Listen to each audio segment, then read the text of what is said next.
Thank you to Tokyo Treat and Sakuraco for sponsoring this video.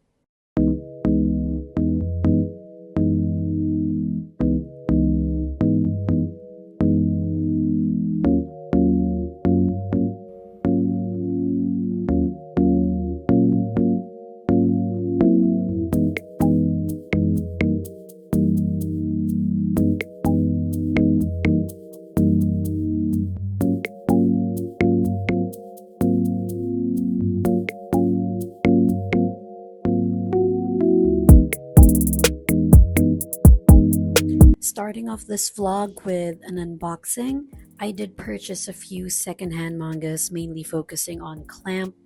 And the first one that I got was Tokyo Babylon Volumes 1 and 2. Now, this is the older, like, print version. This is not the special edition reprint. And these are pretty hard to find, so I was super happy that I was able to find one that's super affordable. These were below 400 pesos for both of them, I think. And it has the colored prints inside, and the quality is still really nice, even though it's pretty old, but I think it's worth it for the price that I got it for. I hope I can find the other volumes, but I do plan on buying the special edition reprint as well. Moving on to the next set of mangas that I bought, I was also able to find a whole set of Wish volumes 1 to 4 from a really nice seller. And as you can see, some of the volumes are still in good condition, but some are pretty old. And what irks me the most is the spine not matching, even though they're all from Tokyo Pop. But I guess it's different editions, and I am pretty sad that volumes 1, 2, and 3 did not have the colored pages inside, but volume 4 did have it. So I am considering looking for the other volumes that actually have the colored prints inside. But I am excited to read this. I'm a huge fan of Clamp, and I'm gonna be honest, Clamp shaped my childhood, and I'm so excited to read Wish because it's been like years since I last read this one. So excited to read these, and I'll be adding these to my collection. And I do plan to collect more Clamp series, so I went ahead and purchased more.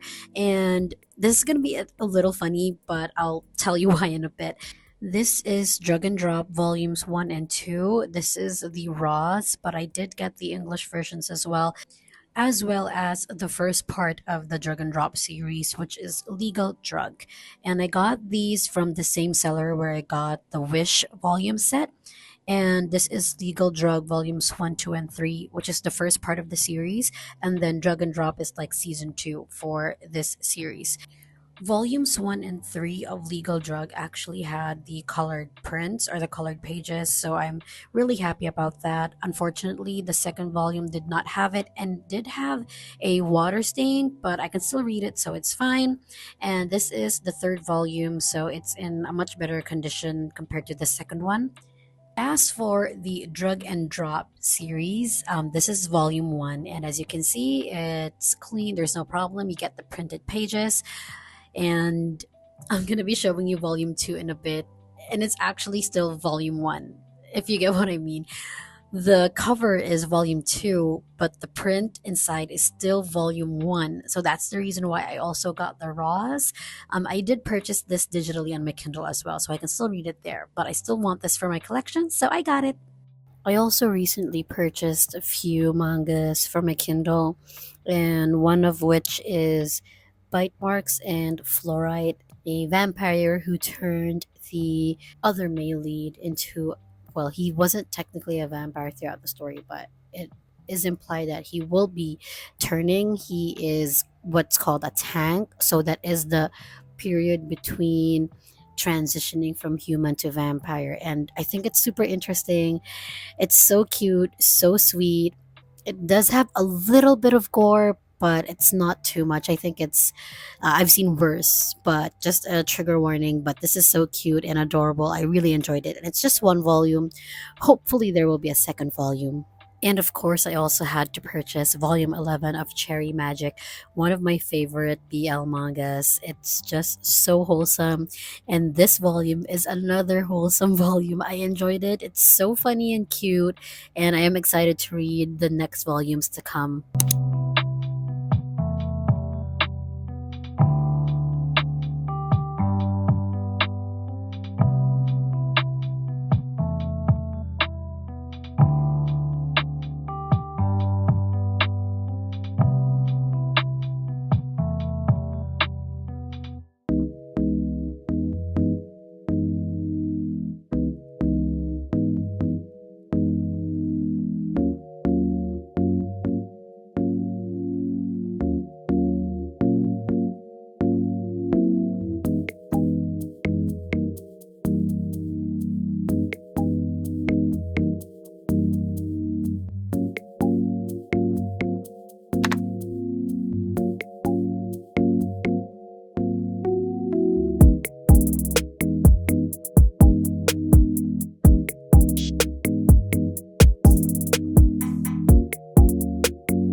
Before we continue with the vlog, I would like to introduce this video's sponsors, Tokyo Treat and Sakuraco.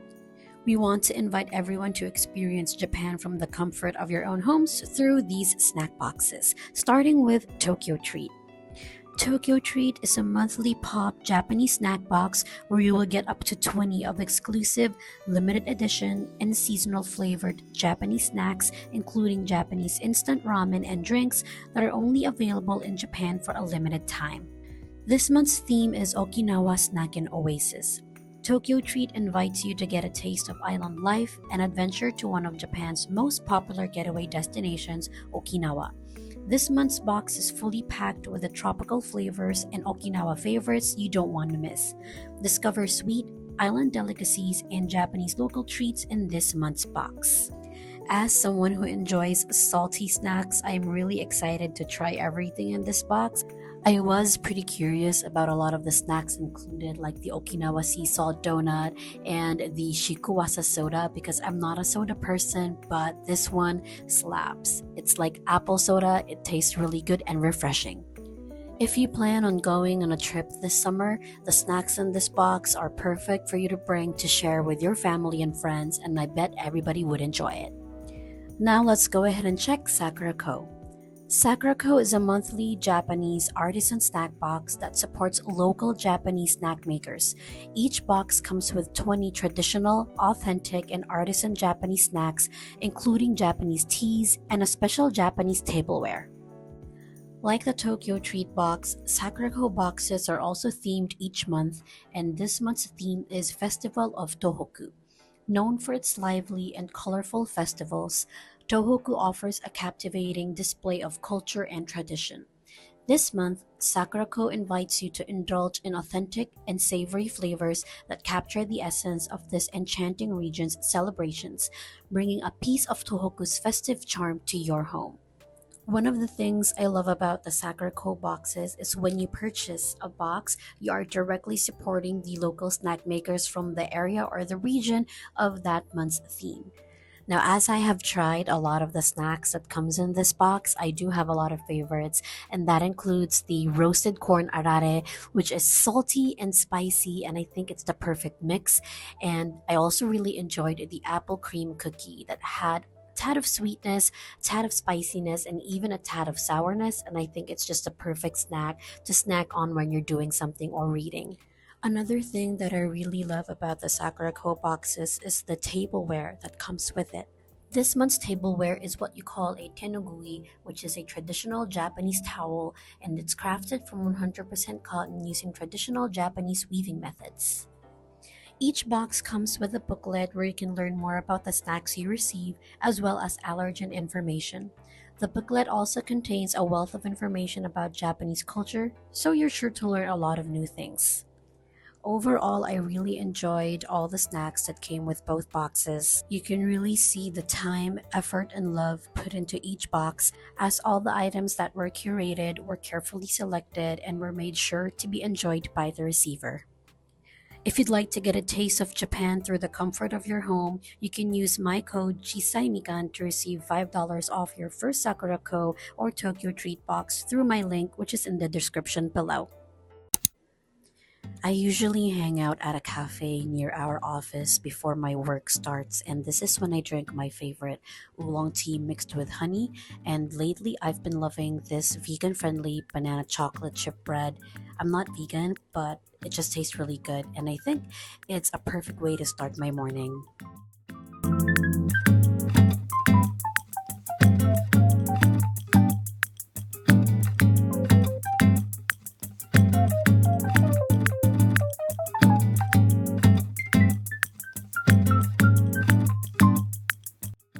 This is going to be a fun day because I will be doing some manga shopping and I will be taking you guys with me. But first, let's have lunch and we'll be eating at CBTL Kitchen. I'm not sure if that's what it is, but I had the chimichurri steak, which was really good, and the fries and three dips was amazing. All the dips were really good. I can't choose a favorite.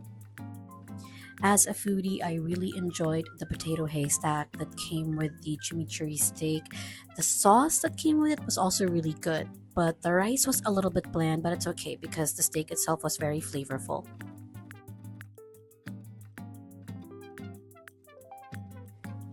Before going manga shopping, I decided to stop by Nitori, Japan first to see what they have. When I used to live in Japan, I always used to go to Nitori to buy the cutest things I can find for my kitchen and living area. And I'm so happy that they finally have Nitori in the Philippines as well. It is a bit small, yes, but they did have a lot of stuff and options to choose from, so I think you'd still enjoy it. And one thing that you need to keep in mind is Nitori is actually cheaper than IKEA, I think. And they have a lot of cute items. Although for a lot of the things for like kitchen and stuff, they used to be more colorful and now they're a bit like Mujirushi, with all the plain white beige and stuff, but still really good. And finally, for the highlight of this day, manga shopping at fully booked Kinokuniya. This is my favorite fully booked branch because it's a collaboration per se with Kinokuniya, which is a Japanese bookstore. So they have a lot of manga titles and even the Japanese ones compared to other fully booked stores. So this is my favorite and this is my go-to branch whenever I need to find a manga or a danmei novel that I've been searching for. Unlike other bookstores, the mangas are actually organized by genre, I think, not alphabetically. So if you need to find a title, you should look for the genre that it's under so that it's going to be easier to shift through all the mangas.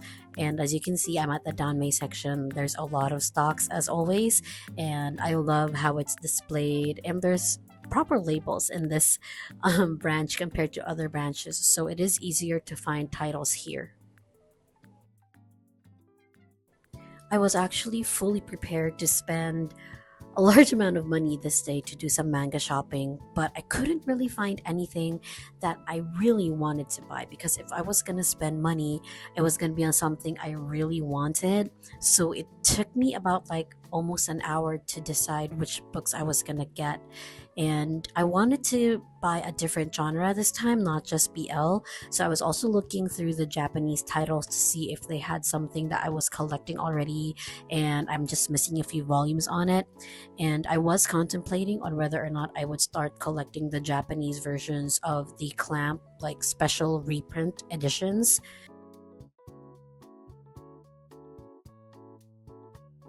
I was a little sad because they used to have more Japanese titles and volumes when they first opened, and now it's it's lessened by quite a number. Here I am deciding on whether or not I should get Kaicho Maid-sama or if I should start collecting Fruits Basket because I've already read those, but I do want to add them to my collection. I just wasn't sure if this would be the day that I would buy them, so it took me a while to actually decide. And I was also thinking, should I get Inuyasha? I love Inuyasha, but in the end, I decided to go with BL.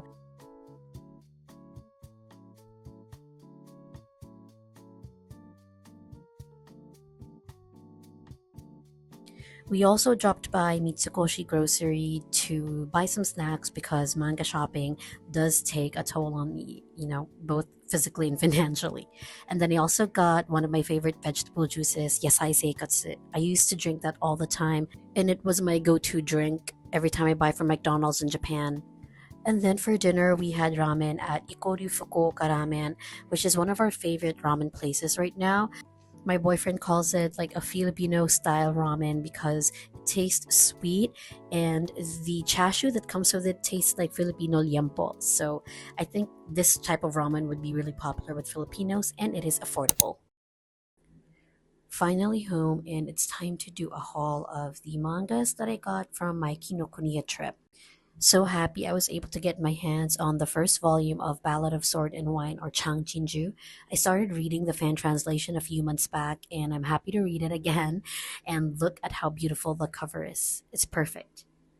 Then I got The Dangerous Convenience Store Volumes 1 and 2. I've already read this online and this is one of my favorite BL manhwas. I'm so happy to reread Ajusi's story again. And yeah, I'm excited to collect the series.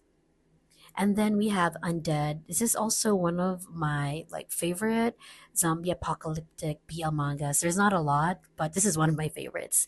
And I cried reading this, and I've read this 2 to 3 times already, even the second volume. So I'll be getting that when I see a copy. And here is an updated bookshelf. tour, mini tour, and I have to do some rearranging again soon because I have mangas arriving as well from the States, and this is my current desk situation. I try to fix it.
So once again, we're going to be doing a quick review of some of the mangas that I've bought for my Kindle and I've already read, and maybe give you like an overview and suggestions. So one of the mangas that I recently purchased, Countdown to Yes, and this is about two friends from high school to college, and they lived together even after college. Suddenly one of them had to move away because of a job. They're both photographers, and they didn't see each other for a few years, and they both realize that they love each other, and then when they reunite, they kind of talk about how they're going to go about and proceed with their relationship.